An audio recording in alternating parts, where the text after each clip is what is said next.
Сами виждате колко е важна светлината, нали? Нека си поговорим малко за нея. Един куфар, хиляди възможности, новите лампи на Aputure Amaran 80C. Той включва 3 броя осветления, рефлектори, софтбокс с грид, новите кълба, които разпръскват страхотно светлината, както и клапи и много други малки джаджавки, които много ми харесаха. И всичко това събрано в твърд куфар, който е много удобен за транспортиране. С тези лампи Aputure пуснаха и новият си чип, който бих казал, че слага доста конкурентни в малкия си джоб. Регулируема цветна температура от 1800 до 20 000 келвина. Освен огромната цветова температура, лампите покриват и цялата цветова гама.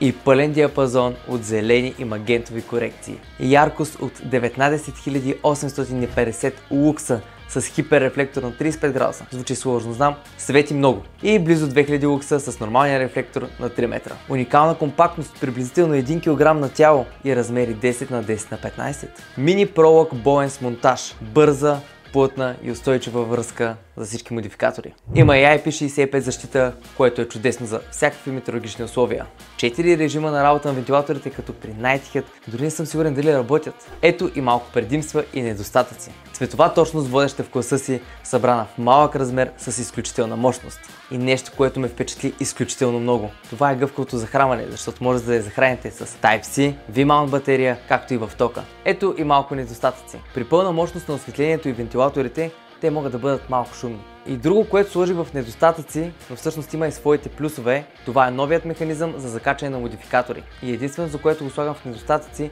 е това, че трябва да се използва преходник, за да може да се използват по-големи модификатори и като заключение бих казал един куфар, хиляди възможности. Пълният комплект може да го наемете от Anamorph Studio.